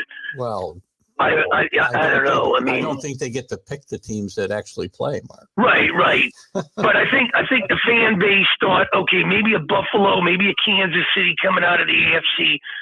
Maybe we're going to get a Green Bay. Maybe we're going to get a Tampa. You had Kansas City last year. Was that a great game last year with Kansas City there? It was a horrible game last year. Yeah, but you had the marquee stars in there. You had Brady, you had Mahomes, you had Kelsey, you had Gronkowski. And after a quarter, it was unwatchable. So I don't know. I'll tell you one thing. I really enjoyed last night watching the NHL All-Star game. I get into this. I kind of knew the Metropolitan would win, stacked with Penguins and Capitals and all this. Let me tell you, hockey does it right, man. I tried to watch the Knicks and Lakers. That was a disaster till the Lakers finally pulled it out. But, man, oh, man, it just seems like hockey is starting to pass a lot of these sports up. I mean, I don't know what your thoughts are on that. Hockey's a great sport. And, again, every other week we have Jim Beringer in here to update us on the NHL. And yep. It's a great sport. The problem is it's so hard to watch on TV. It's a sport I love to watch in person. We'll go here and watch the Union hockey team, which won the NCAA championship here a few years back, which is local here in Schenectady. But on TV, it's a hard game to follow for the fans, I think. Yeah, but it's, and I'll tell you, it's come a long way. It really has, and I think they've done it. Gary Bettman, the commissioner, is unbelievable. When you look at the commissioners around the league, I mean, the question's still out on Roger Goodell. He's catching a lot of flack with the cover-up in Washington. You look at, Rob Manfred, he is so clueless in baseball, doesn't know what the hell he's doing. And then you look at Adam Silver, and I just don't understand. He seems to market players instead of teams. Yeah. But Bettman gets it. Bettman's the guy that really gets it, I think. Well, I don't know what your thoughts are. I like Bettman as well, and I think he's done a good job promoting the league, getting them to keep TV contract at all, because it wasn't that many years ago where they had to pay basically to have their games on TV. So I think he's done a good job there, and it's a great sport, probably more regional than any of the professional sports, I would say, right? It's almost like college football used to be, as far as being and then college football still is. It's there's the following is all regional. There aren't a lot of LA King fans in New York, for instance. There's Laker fans, there's Dodger fans, well, because they're transplanted, but the NHL is much more regional, I think, as a sport than any of the other major sports today, which isn't a bad thing. Right. But I think if you're going to compare hockey with basketball, I mean, I think there's a hell of a following when you look at Rangers, Islanders, Flyers. I think they just blow out the Knicks and Sixers people. You get up in the Northeast, Boston, that might be a flip of the coin with the Bruins and Celtics. You get into the Pittsburgh, diehard hockey. I mean, Vegas, I haven't been there for a game, but Vegas is that is the number one expansion team on how to blow up something across the board in any sport. And I think that's where the NBA needs to go. They need to get a team in Vegas, a team in Seattle, and then move Memphis and New Orleans into the East. I think, and then you're going to see a nice flux of the NBA. But the NBA is lacking. Good. I don't know what your thoughts are on that, but I think they need to get into Seattle and Vegas. Yeah, Vegas. For years, major sports leagues wouldn't go into Vegas because of the gambling and the worry about the visuals and whatnot. And obviously, they can't use that argument anymore because they're in bed with gambling sites in every league, right? Day in and day out. We just got it here legally a month ago in New York, and you're barraged on a 24-hour basis with the commercials from every sports league. For DraftKings and Caesars and whatever else is out there. So they don't have that argument. And I think it's one of the entertainment capitals in this country, and they probably should have a sports teams. And it's a great spot for these all-star games to be, I think, as well. Well, let me ask you something. We're about a week away, maybe a couple weeks away from spring training. I think this is going to be a long-haul strike here. I think you're going to get a 60-game season. Oof. I don't think they're playing 162. Trying to be an optimist, but realistically looking at this, I think baseball is not going to kick up till about May. What's your thoughts? Well, I hope that's wrong. We talked about it earlier, and they're going to hurt their fan base. From a PR standpoint, people are not going to buy into this millionaires against billionaires thing, and it's all about money. There's plenty of money to go around, and these guys arguing about the scraps on the floor. I get it. Players want more money sooner in their career. They want, they don't want teams to have the control as long as they do. That's what this is all about. But you're right. I mean, I think there's a good possibility the beginning of the season could be impacted. The fact that the owners want to bring in a federal mediator is the worst idea in the history of sports, because every time the federal government gets involved, it doesn't speed things up. It slows it down. And the last time they were involved in baseball negotiations, we lost a World Series. And I think a 60-game season or anything less than a full season is going to really impact the fan base and their reactions to this whole thing. So I think it would be a disaster for Major League Baseball. Right. I think the problem here is, out of these four major sports, I think the players control this game. Football, you got the owners that can control it. They can squeeze these guys out. Basketball, the owners kind of try to control it. It's kind of a little bit, the closer there. Hockey, the owners control it. But let me tell you, in baseball, these players own it. And I don't care how much money these owners have across the board or how rich they are. They will never break these players' backs across the thing. And this is where the big problem lies, across the spectrum of this thing is if the owners are going to stand here and bring mediators in and try to get it done their way, good luck. We might not be playing till the summer. But the way it's going now, I don't think it's going on till May. I think it's going to be a 60-game season because I think the owners are going to cave in before the players. Well, as you mentioned or alluded to, I mean, the players' union in baseball is by far the strongest in any sport, in my mind. And, right.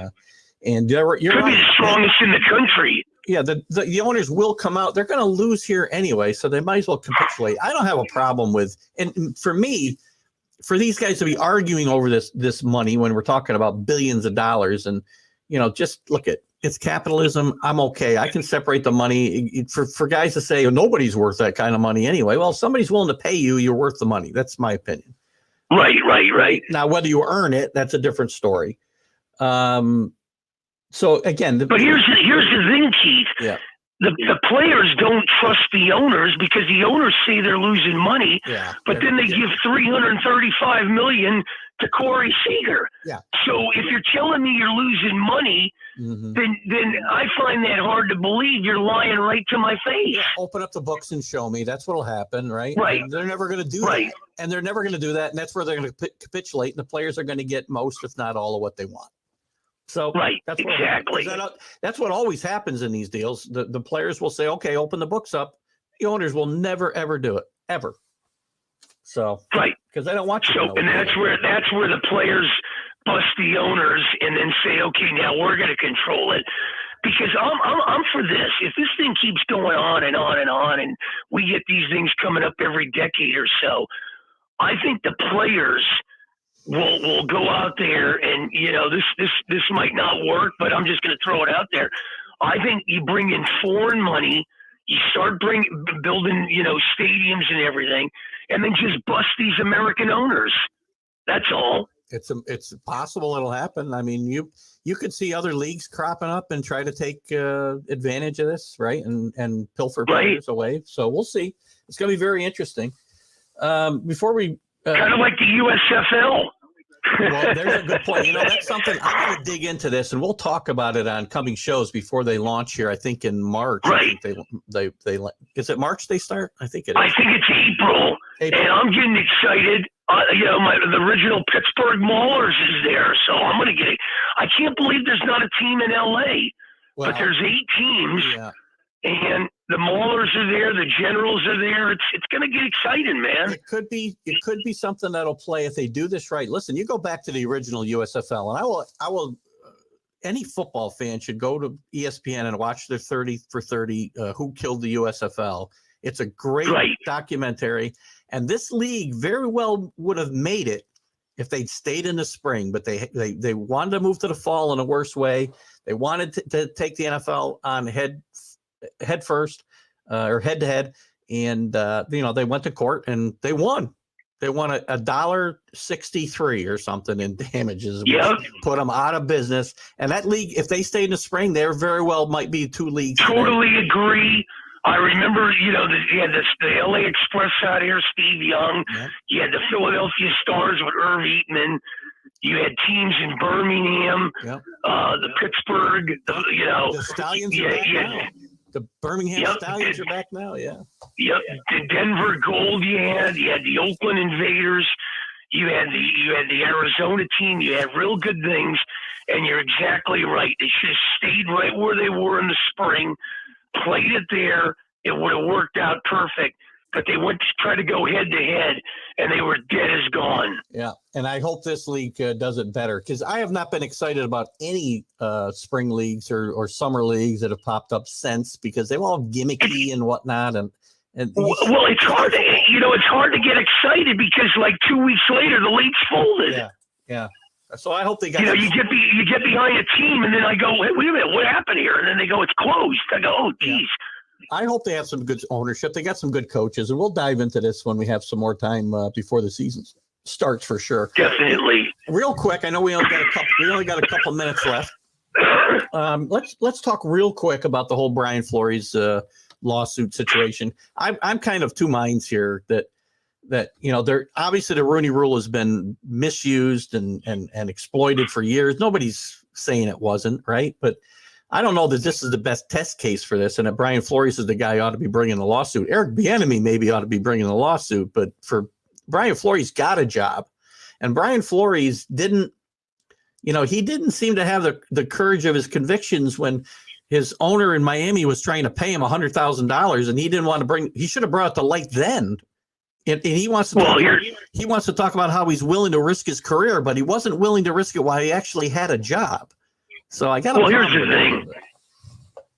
I went to high school out here, and John Elway went to school about 10 miles away. Yep. Got to see, our schools go against each other, El Camino, Grana Hills. When you make accusations about 3 different organizations, man, oh man, you better have your ducks in a row. And I don't know if Brian Flores is a bitter man.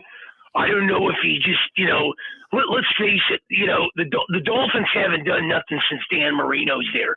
Kind of look at the Chicago Bears. We had a reporter on one of the shows. And the Bears haven't done anything since, Jim McMahon, maybe Rex Grossman took them to the promised land, but that was it. But there's certain organizations, they don't do nothing. I don't need to hear Brian Flores tell me about what's going on in Miami. You didn't get the job done. You're not qualified for the job. If you're qualified for the job, I don't care what color skin you are, you should be able to get the job, and you're absolutely right. Bieniemy and Frazier should be considered for some jobs. Mm-hmm. But to tear 3 organizations down and call it, Elway disheveled and these guys are drunks and he dragged Bill Belichick into it too. Yeah, he's just ripping people. This guy, you didn't burn the bridge now. Now you blew the damn thing up, and now nobody's going to hire you. You're going to be blackballed. You can't do this. One organization, okay. You rip into Miami, you rip into the Giants, you rip into the Broncos. I mean, what is this? People are gonna, it's an old folks league. These guys aren't gonna hire you now. Agreed. Well, we got to move on because we're just about out of time, and I got to keep this under 2 hours. I can't share it. So give us a real quick outlook of what you got going on this week, and we'll say goodbye. This Thursday on the show, Rudy Reyes covering the Super Bowl. The host of the Rude Dog Show will be on there. Other than that, I can't wait for you to get back from vacation so we can rip this thing, brother. Absolutely. Can't wait either. So we'll talk to you soon. See you Wednesday night, hopefully.